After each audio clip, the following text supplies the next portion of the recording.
Robertson. Thank you so much for being a part of the program. Today I want to talk about how to be deist.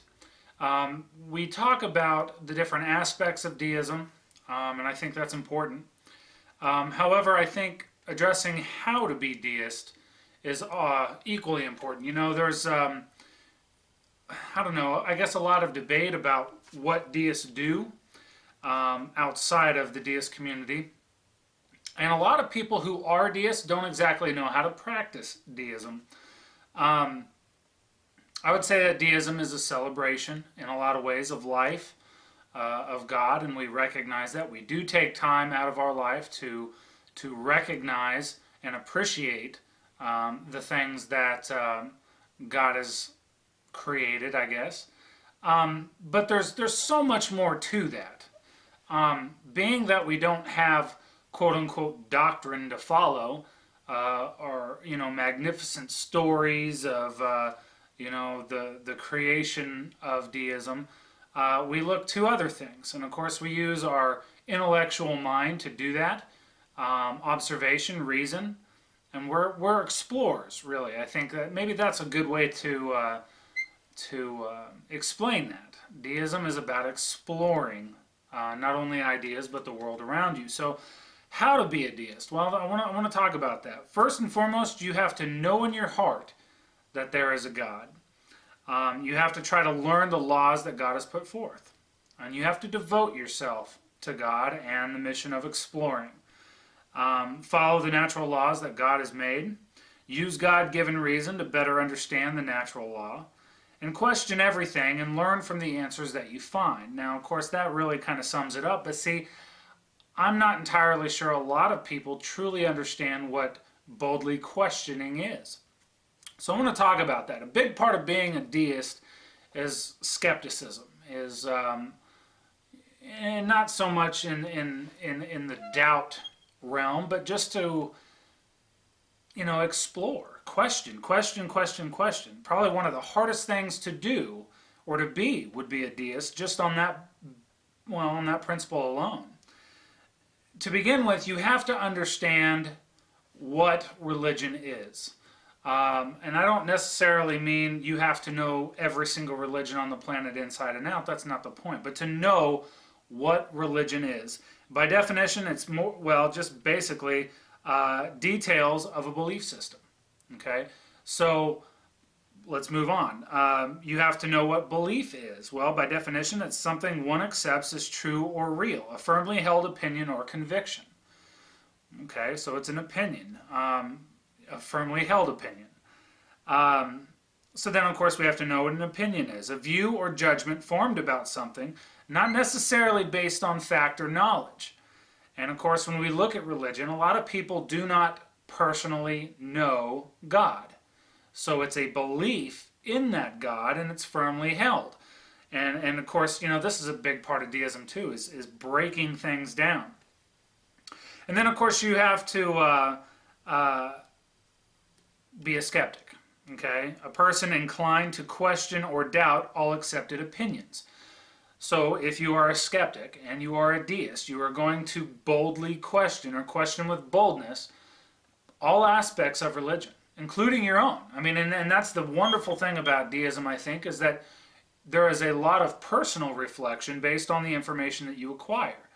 And that's critical, I think, because, and that's probably why you'll see over the broad spectrum, I guess, of deists. You've got classical deists and modern deists, and then there's, you know, plenty of other sects of deism. Well, the reason that occurs is because at different times people, well, I should say they realize different aspects that they didn't realize before. They've questioned it, they've analyzed it, and then, wow, this makes sense, so I'm going to start to move over this way. In all, I would say all deists are striving for a better understanding. Of course, not everybody's on the same level, and we've addressed that before. But being a skeptic also means being willing to question or doubt even your own findings, which I've addressed, until you can find the best answer that you know to be true based on the information that you have. And you do that, I think, or at least the solidification in those ideas with my three-rule method, which I'll explain towards the end of this video. But first, let me provide a broad example of what you must do when you're examining your belief system.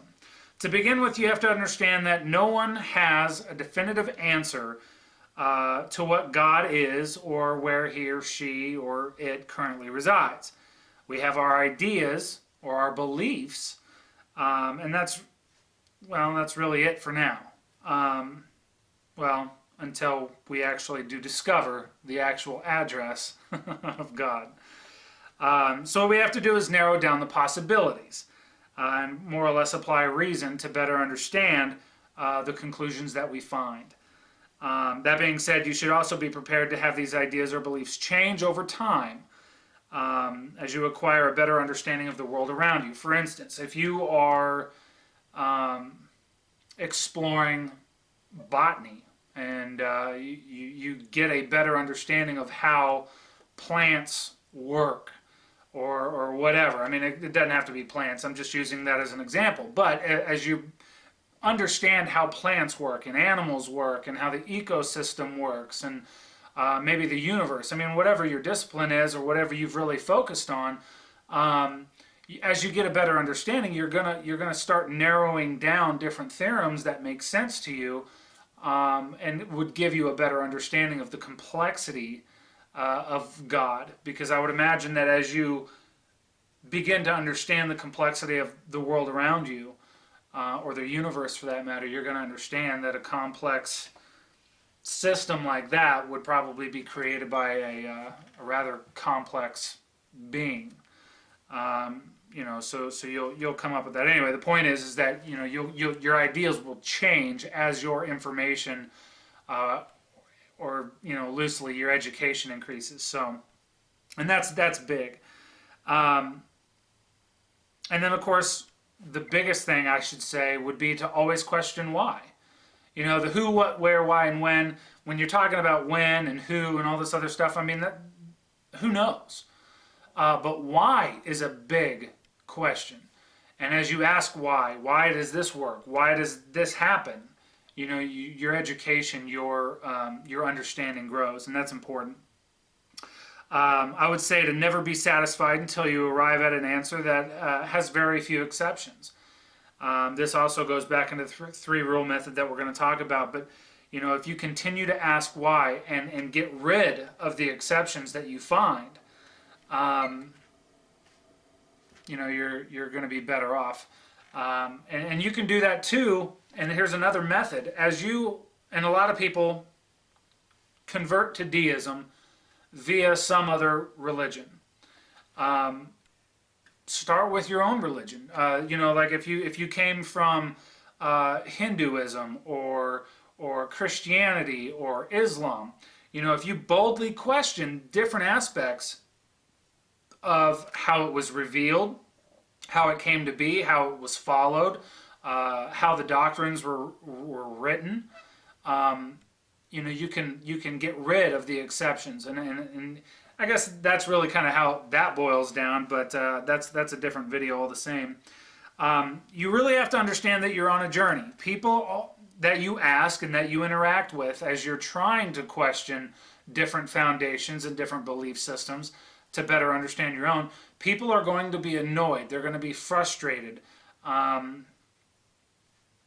don't know, sometimes flat out upset that you're not accepting what they say as truth. They believe it as truth. And you have to be wary of that. And not only wary, but respectful of their beliefs while you're trying to figure out your own.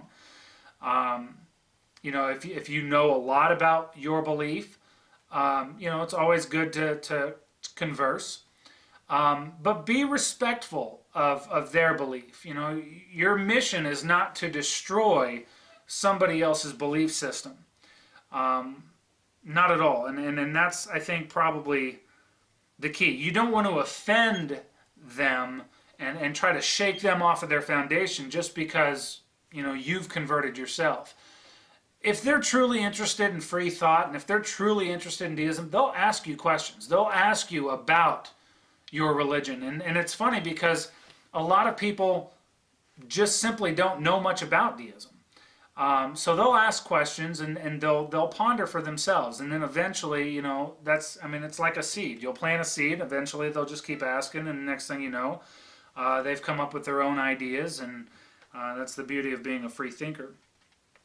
But understand you are on a journey, and I think that's probably a big thing. Try to remember that people who follow a different set of beliefs are often listening to someone else tell them what to believe, and in in Deism, we're not necessarily listening. Yes, we have mentors, but we don't have really somebody at a pulpit who's telling us how to live our life. And that's the beauty of Deism, is that we use reason and our own experience to try and navigate life. I don't personally believe, even as a mentor, that I should tell somebody how to live life. What I do believe and what I practice with people who I mentor is more or less providing information and then allowing them to come up with their own conclusions. And that's vital. It's my belief that someone cannot be truly convicted in a belief if they do not, come up with their own understanding of it. And that's key, I would say. You also have to remember, too, that these people who are going to these different churches and synagogues and what have you,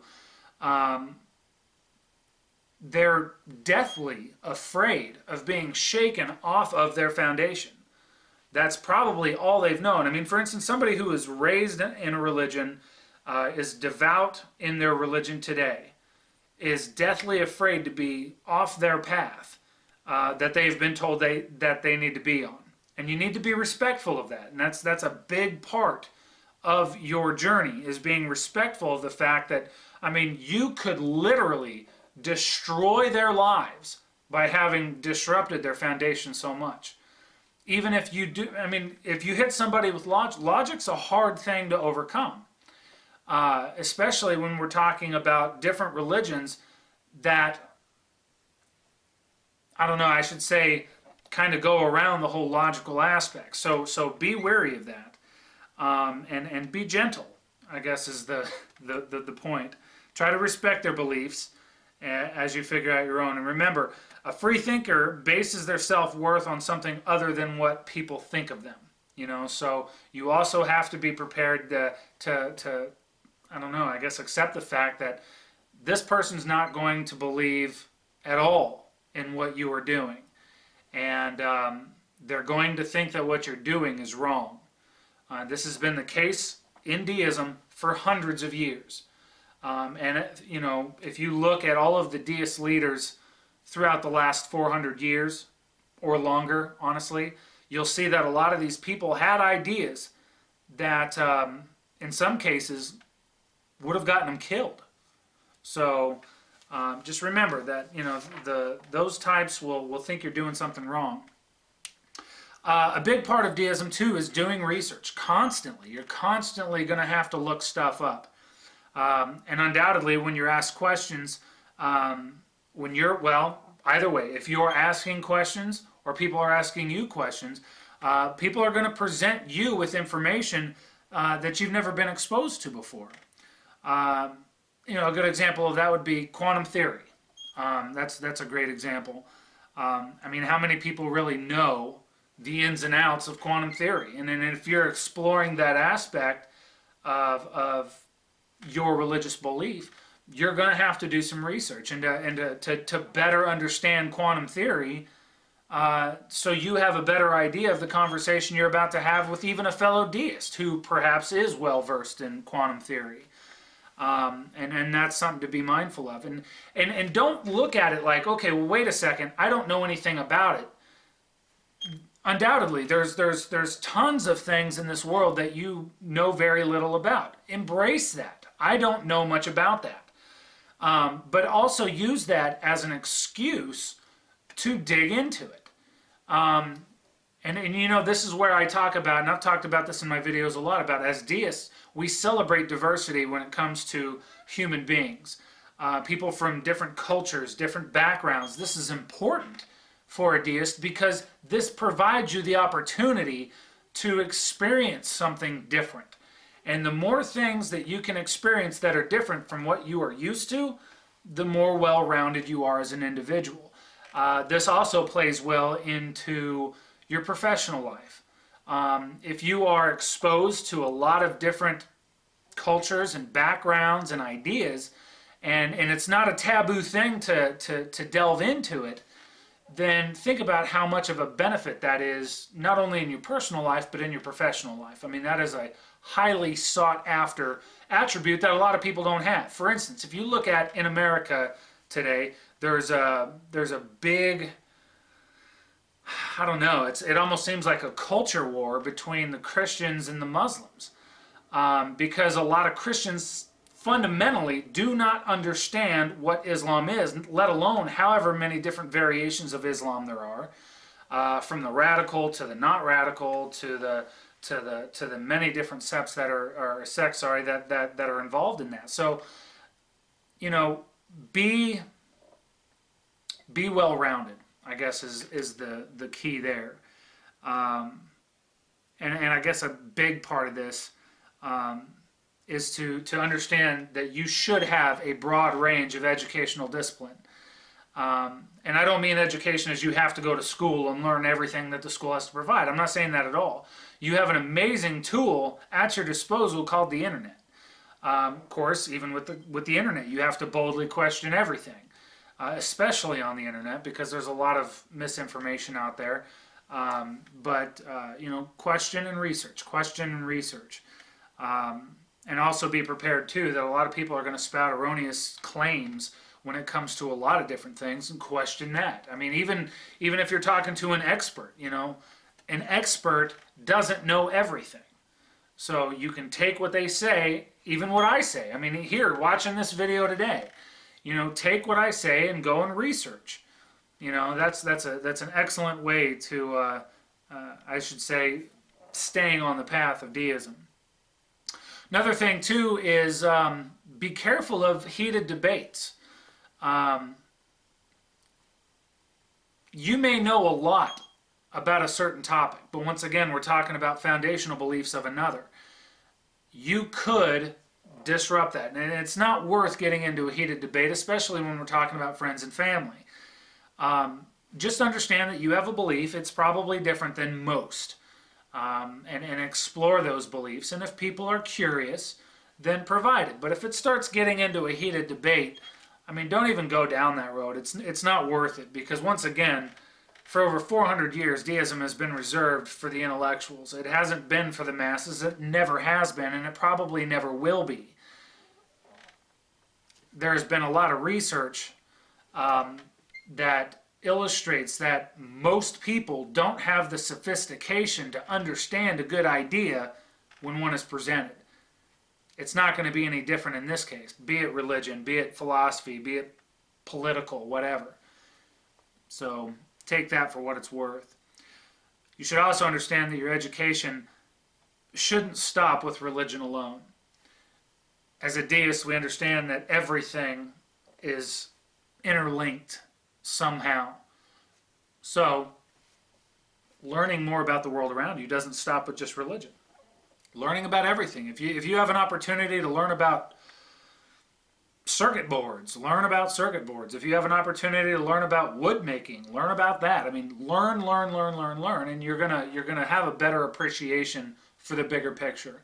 And the only way you can have a bigger picture is to really put your hands on the individual pieces. So I think that's very, very important. Learn as much as you can all the time. Make a conscious effort to understand something or appreciate something new every day. I don't care what it is. I don't care how tiny it is either. That's big. And also be humble. You don't have to shove it down everyone's throat that you're an intellectual, that your level of sophistication is high. It's unnecessary. Be happy with the fact that you are intellectual and that your sophistication level is high.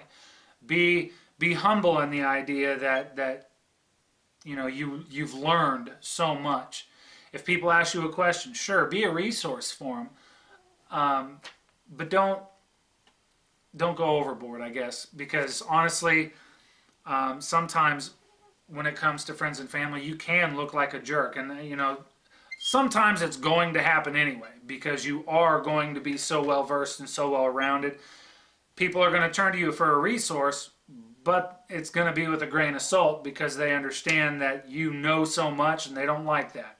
So take that for what it's worth. I run into that sometimes, so you know, be wary of that. Also understand too, when you're talking about religion, or anything for that matter, a lot of people simply aren't going to understand what you're trying to explain. And you will undoubtedly have to tone down the language. You'll have to tone down the verbiage, if you will, to express it in a way that people can understand. You know, rudely enough, and I'm sure this is offensive, but I call it dumbing it down. And I'm not saying that the people who are receiving the information are dumb, and that's not how I mean it. But I like to use descriptive words, and rather than say it in 2 sentences, I like to use a single word. And even on my videos, on both of my channels, I have a hard time, and you'll notice that when I'll start talking about it, I'll stumble, because I'm trying to find the words that that everybody uses, that everybody will understand, because using some of those bigger words can also be offensive. So moving along. Also too, when you're explaining stuff to people and they're having a hard time understanding it, don't rely on yourself. Don't be the end-all tell-all of what you're doing. Have additional resources for people. For instance, you're talking to somebody about deism and you're wanting to try and introduce them to it. You know, have them come watch these videos. Have them go to the Unified Deism website. Have them go to the Unified Deism Facebook, or any of the other deist resources that are out there on the web. That's important, you know, because that way you're not the end-all. You, in turn, kind of become a mentor in the deist faith. Now, granted, that takes time. I definitely wouldn't take on the role of mentor unless you're thoroughly prepared for it, but that gives you experience in mentoring, and I think that's important. So if you have that opportunity, do so, but help guide them into communities where everybody can be a resource and it's not just you. Then you're a hero. So take that for what it's worth. And I don't know, there's a lot of different ways we could go down from here, but I would say learn to even question your own assumptions. As you are building your information load, there are going to be things where you think you know something about it, or you have a good understanding about it. Try to assume, and this is the hardest thing for people to do, especially if they're even considered an expert. Try to assume that you do not know near as much as you should. I've been a practicing deist for a very long time, and I always assume that there is a plethora of information that I do not know. And my goal is to seek it out. And you know what's funny about that? Is I continually find new information that I was not privy to before. That is vital. And I would say that's vital in any aspect of life, honestly, especially if you are an educated person and you I don't know, constantly seek out that information. I mean, just know that you do not know it all, and there's always new information to present because somebody discovered something. That will benefit you in the long run more than I can begin to tell you. And by the way, questioning your own assumptions will probably help you more than anything in the grand scheme of things. At first, by doing so, especially if you're just getting into deism, or if you haven't been here long, or you're just finding resources about deism, it can be scary because you're kind of walking into a room that has no lights. A lot of people that I have mentored who have crossed over into deism, made the commitment into deism, they felt lost and sometimes confused. But to me, that is the challenge. That is the point. Because then you realize, wow, I had no idea. And that is the critical moment when you have realization. Wow, I am minuscule in the big grand scheme of things. Use that as an opportunity to fill in the void of these big holes, these gaping holes. Figure out a way to fill that in. And you can do that by, once again, learning and, fellowship with other deists. It's vital. It's so important. And understand it takes courage to face that uncertainty, but understand it gets better. It gets better with time, with understanding, with fellowship. It does get better. And I understand it's scary, but once again, embrace it. And remember, when you go down this path, you're taking full responsibility for yourself, for your life, for your actions, because you can't say you were trusting somebody else's word.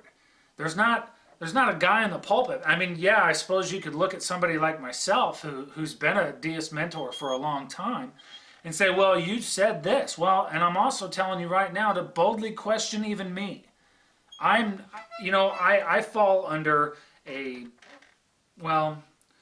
I would say a certain part of deism, but I don't necessarily encompass all forms of deism. Once again, I mean, just talking in broad terms, there are parts of deism where they believe that God intervenes, and then there's parts of deism that believe God doesn't intervene.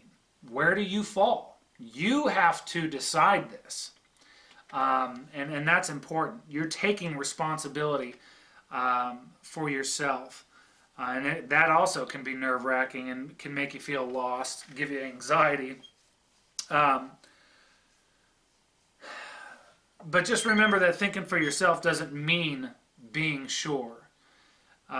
It means making decisions based on your own analysis rather than someone else's. Now, yes, someone else can provide information, and that's great, but you're coming up with the conclusion. You're the one coming up with the definitive, if you will, for yourself. And once again, there's going to be a degree of uncertainty, and undoubtedly, over time and with understanding, your understanding is going to change. And I've said this before in my videos. I started out, as I would say most people do, in classical deism, and then eventually kind of moved over into other aspects. So, it does change, and be willing, be flexible for that to change. It doesn't have to be, this is what it is from here on out. That actually kind of contradicts deism altogether, because information changes, information grows. As we gather more, it gets better. And I guess that's the point. Embrace the fact that you're human. You're going to make mistakes. You're going to stumble. And when you think you found conclusions, or at least a few options, apply the three-rule method. Look at the options with basic logic, which is reasoning conducted or assessed according to strict principles of validity. Okay? Then cause and effect it out, noting a relationship between actions or events.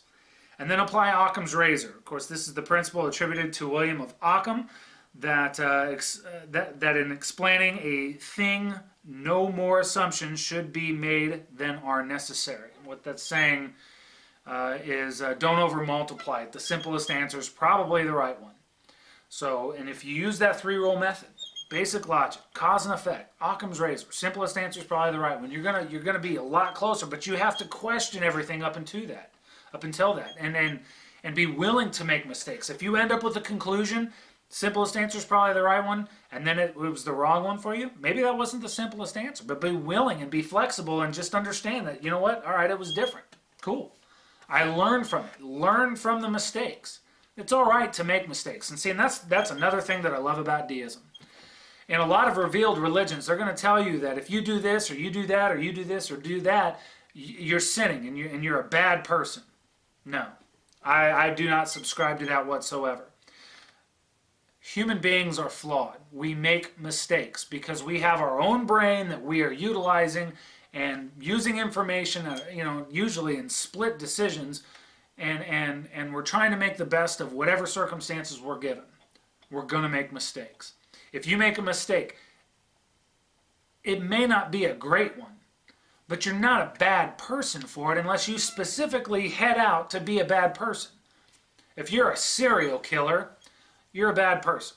You've been told that murder is wrong. I mean, once again, cause and effect. And I understand I don't have to explain that to the majority of my audience. You know, if you're not trying to be a bad person, you're not a bad person. Understand you're going to make mistakes. You are not perfect. I am not perfect. And there's not a human being anywhere on the planet that's perfect, obviously. So for somebody to sit up on a pulpit and tell you that you're wrong or that you're bad, no, that's not what deism is. We make mistakes. We learn from them. Mistakes are necessary. If nobody made mistakes, there would be no purpose. But we get better. We get stronger because of mistakes. So anyway, that's a different video all the same. But I wanted to I wanted to give you guys an opportunity to understand how I thought, or I should say, how to be a deist. My interpretation of how to be a deist, I guess, is the question. It is a method, and it's daily. It never ends, and a big part, and see, I do it twofold. Not only do I try to learn something new every day, but I also try to appreciate something. Sometimes it's at the same time. Today, for instance, I'll give you a point in case. It doesn't have to be spiritual or anything of that nature, but it is kind of spiritual all at the same time. Today, I learned about lemurs, all right, and a couple of other species of monkeys. It was great. I never had actually interaction with lemurs before, and I think they're great. And I appreciate, you know, this new species that I never got to be around before. I think it's another awesome creation that life has presented us, and that's just a point in case. So I mean, it's small, but it's still something I learned, and it's still something I can appreciate. So that's being a deist, ladies and gentlemen. That's how to be a deist. This has been another edition of Devout Deist. I encourage you to go to the Unified Deism website. Join us on Facebook over at Unified Deism. That would be great. And join us for another edition of Devout Deism. We'll see you next time.